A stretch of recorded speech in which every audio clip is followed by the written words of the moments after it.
네, 이번 시간에는 지난 시간에 배웠던 레이아웃과 버튼 이벤트들을 활용을 해서 레이아웃 안에다가 버튼들을 만들고 그 버튼들을 눌렀을 때 어떤 이벤트가 발생하도록 레이아웃 안에서 그런 상호작용들을 한번 꾸며보는 시간을 가지도록 해볼게요. 일단 준비는 예전에 이제 레이아웃을 만들었던 이제 메뉴, 레프트 패널, 라이트 패널, 아티클, 커멘트 이렇게 이제 화면이 분할되어 있는 정보의 웹을 하나를 가지고 오고요. 뭐 새로 만드셔도 되고 예전에 했던 자료를 가지고 오셔도 됩니다. 그리고 여섯 번째 클래스 안에다가 해당 HTML 파일을 복사해서 붙여넣기 해주셔도 되고 아니면 직접 이렇게 다시 새로 짜셔도 무방합니다. 네, 이렇게 가지고 오게 되면은 지난 시간에 했던 그런 내용들이 여기 다 들어가 있는 걸 볼 수가 있죠. 일단 스타일 쪽에서는 이제 메뉴와 컨텐츠 그리고 부모 자식을 이용한 레프트 패널, 라이트 패널 그리고 아티클과 커멘트 각각들이 이제 점을 붙여서 이제 클래스 형태로 구현되어 있고요. 그리고 아래쪽으로 내려가서 보면은 바디 태그 안에는 이제 메뉴와 컨텐츠는 같은 레벨로 div 파일로 구현을 해주고 컨텐트 안에 레프트 패널과 라이트 패널이 있고 라이트 패널 안에 아티클과 커멘트가 있어서 이런 식으로 이제 블럭들이 구분되어서 이제 화면 분할이 되는 것을 알 수가 있어요. 그런 다음에 이제 지난 시간에 배웠던 버튼 이벤트를 한번 적용을 해볼 건데 오늘 만들 버튼은 어디다가 놓을 거냐면 레프트 패널에 이런 식으로 여러 개의 버튼들을 일단 집어넣어 볼 예정이에요. 자, 버튼은 일단 먼저 넣고 시작을 해볼까요? 우리가 레프트 패널 안에다가 이제 버튼을 넣기로 했으니까 레프트 패널에 해당하는 여는 태그인 div와 닫는 태그 div 요 사이에다가 버튼 태그를 삽입을 해주면 되겠죠. 버튼을 만들고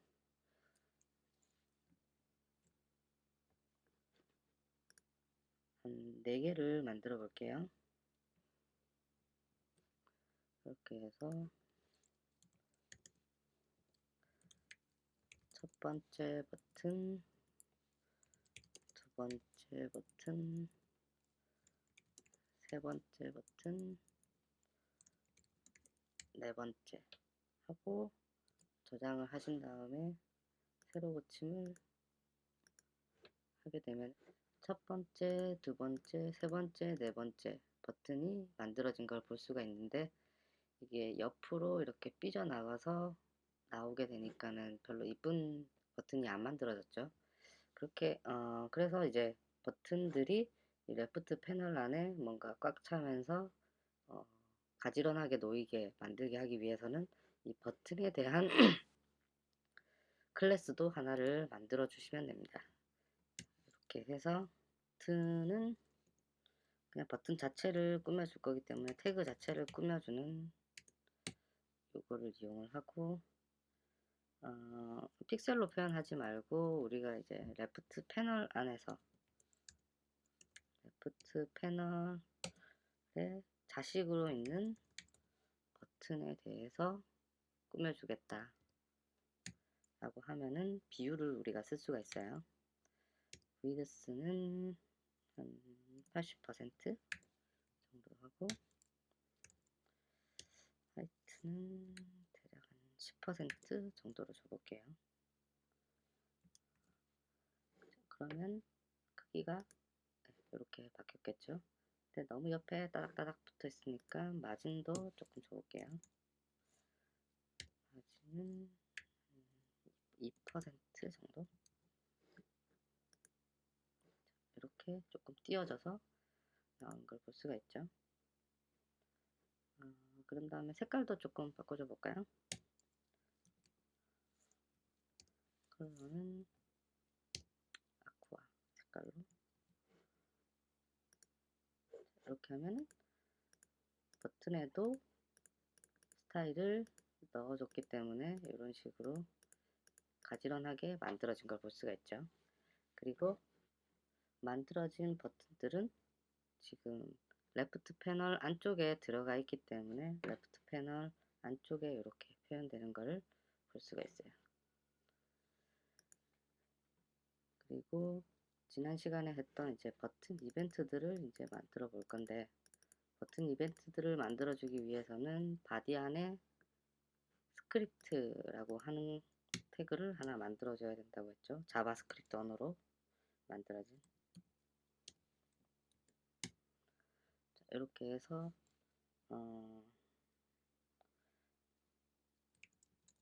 함수를 하나 만들어 줘야 됩니다.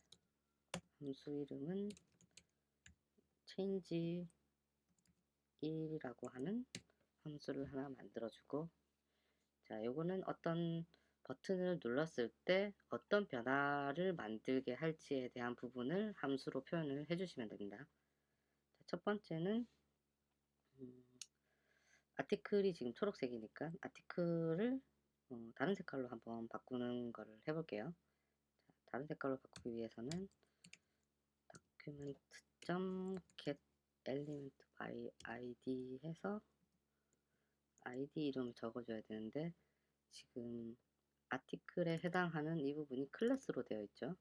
자, 클래스에서 id로 바꿔주는 가장 손쉬운 방법은 클래스 대신에 id로 적어주고, 아티클이 스타일 매겨져 있는 이 점 부분을 샵으로만 바꿔주시면 됩니다. 지난 시간에 했었죠.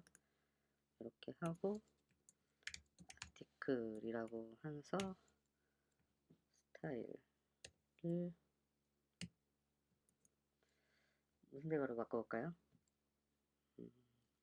그레이로 바꿔볼까요? 네, 이렇게 해서 첫 번째 버튼을 누르면 change 1이라고 하는 함수가 호출이 돼서 아티클의 배경색을 스타일 백그라운드 그레이, 첫 번째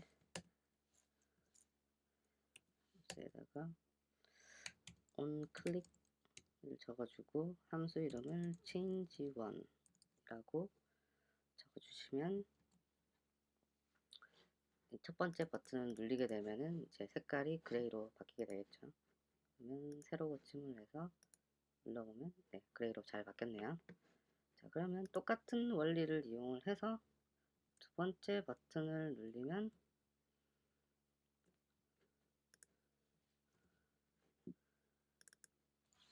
화이트로 바꾸고, 세 번째 버튼을 누르게 되면은 검정색을 나타내도록 하려면은 똑같은 절차를 반복을 해주시면 됩니다. 자, 두 번째 버튼에다가 change 1 대신에 change 2를 호출하게 하고, 세 번째 버튼에다가는 change 2가 아니라 change 3를 부르도록 해서 첫 번째 버튼을 누르면 그레이, 두 번째 버튼은 화이트, 세 번째는 블랙이 나올 수 있도록 바꿔줬습니다. 새로 고침을 하고, 원래 이제 최초로 이제 불러오게 되면은 초록색인데 첫 번째를 누르면 그레이, 두 번째는 화이트, 세 번째는 블랙, 네 번째는 안 정해졌기 때문에 아무것도 일어나지 않습니다. 아무 일도. 이런 식으로 바꿔볼 수가 있었고요. 자, 그리고 오늘 하나 경고창 띄우는 것도 하나 알려드릴게요. 그것도 마찬가지로 change 4라고 적고 함수 안에다가 작성을 할 수가 있는데, 경고창이 뜨게 하려면은 alert라고 하는 명령어를 사용하시면 됩니다. alert에서 여기 안에다가 네 번째는 준비 중입니다. 점점점. 요 함수만 기억을 하시면 좋을 것 같아요. 이렇게 해서 동일하게 onClick change 4를 하게 되면은 새로 고침해서 첫 번째는 색깔, 첫 번째부터 세 번째는 색깔, 네 번째는 자 이런 식으로 준비 중입니다. 점점점. 여기에 썼던 글자가 그대로 이제 팝업창으로 이렇게 경고창이 나타나는 것을 볼 수가 있죠. 제가 우리가 이제 팝업창을 쓸 일이 많을 텐데 작업을 하다 보면은 그때 이제 얼레트라고 하는 요 명령어를 알고 있으면 방금 보셨던 이제 요런 자바스크립트 안에 스크립트 안에 자바스크립트 언어로 얼레트라고 하는 명령어를 쓰고 이거를 이제 펑션으로 감싼 다음에 어, 버튼을 눌렀을 때 나오게 하려면은 해당 펑션 이름을 이렇게 onClick 안에다가 적어주시면 구현을 하실 수가 있습니다. 자, 이런 식으로 작성을 할 수가 있고 좀 허전하니까 내용도 좀 작성을 해볼게요. 내용은 이름도 첫 번째라고 하지 말고 회색이라고 할게요. 회색이 나왔었으니까 두 번째는 흰색, 세 번째는 검은색. 아직 점점점. 얘는 아직 준비 중이니까 아직이라고 이름 바꿨습니다. 그러면 회색, 흰색, 검은색, 아직 점점점. 이렇게 하면은 뭔가 이제 글자가 나타내는 의미와 좀 비슷해졌죠. 그리고 글자도 같이 표현을 해볼게요. 첫 번째 이제 회색을 눌렀을 때 회색만 나오는 게 아니라 회색 글자도 나오게 해볼게요. 그러면 펑션에다가 document.get element by id 해서 article 안에다가 inner html은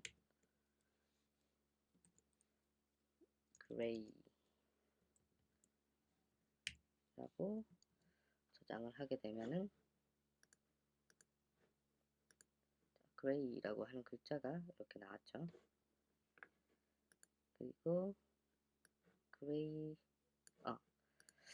그레이라고 하는 글자를 이렇게 바로 이제 다운표 안에다가 작성을 해주셔도 되고 inner html이라고 하는 녀석의 속성은 이 안에다가 태그도 넣을 수가 있어요.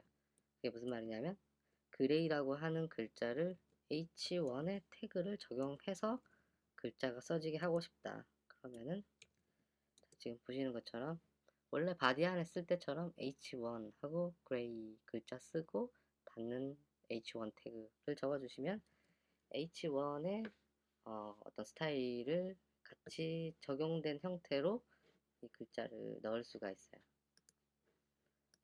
보시면은 글자 크기가 커졌고 굵어졌죠. 이런 식으로 응용을 해서 사용을 하실 수도 있어요. 그리고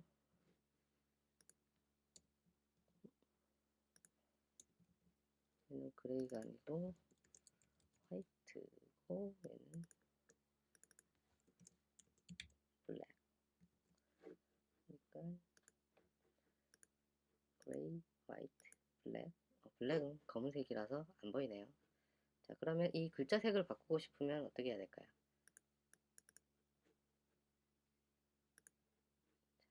아티클에 해당하는 컬러를 바꿔줘 볼게요. 글자를 오렌지 레드로 해볼까요?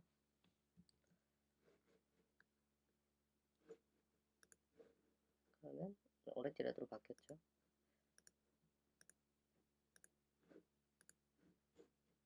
이런 식으로 글자를 집어넣을 수가 있어요. 그리고 아티클 말고 커멘트에다가도 글자를 집어넣어 볼게요. 커멘트는 바로 아래쪽, 아티클 아래쪽에 있는 레이아웃이죠. 여기는 마찬가지로 클래스를 id로 바꿔주고 위에서도 코멘트에 해당하는 부분을 샵으로 바꿔주시면 돼요. 그리고 함수에서 이름이 다 똑같고 마지막에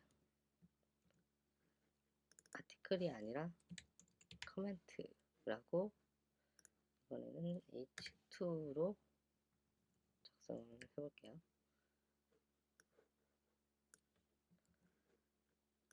나머지 2번, 3번 함수에도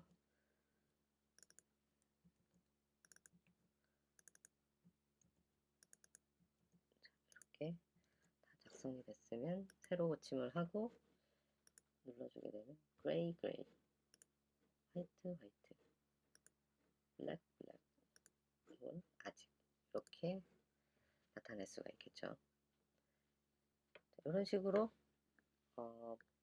내가 만든 레이아웃 안에다가 버튼들을 집어넣고 버튼에 해당하는 이벤트들을 같이 이제 지난 시간에 배웠던 거를 응용해서 작성을 하실 수가 있고요. 또 하나는 우리가 첫 시간에 배웠던 이제 A 태그라는 게 있어요. 어디 다른 웹페이지로 링크를 시키고 싶을 때 그럴 때 쓰는 거를 이용을 해서 우리가 메뉴 쪽에 A 태그를 하나 만들어 볼게요. 자, 뭐 이쪽에다가 이제 링크를 할 수 있는 글자를 하나 써볼게요. 메뉴에서 A 태그 해서 예전에 뭐 이런 거 했었죠. 네이버 뭐 하면은 A 태그는 H reference가 필요하죠. 이렇게 하면은 네이버라고 하는 게 하나가 생겼어요. 근데 지금은 이제 뭐 이동할 곳이 없으니까 이렇게 만들어 둔 거고, 특정 사이트를 우리가 뭐 어떤 거 있었죠? 뉴욕 할까요? 뉴욕 위키피디아 주소를 자, 이렇게 하고 여기를 뉴욕이라고 적으면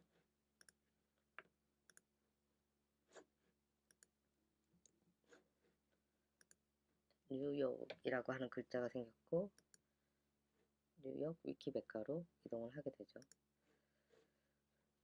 자, 마찬가지로 이제 레프트 패널 안에다가 버튼을 넣었던 것과 마찬가지로 메뉴 안에다가 또 다른 이제 링크를 할 수 있는 이제 A 태그를 넣어 본 건데요. 이런 식으로 이제 부모의 이제 클래스 안에다가 어떤 자신 요소에 해당하는 것들을 작성하게 되면은 그 블럭 안에 이렇게 작성된다라고 하는 개념을 머릿속에 갖고 계시면 좋을 것 같아요.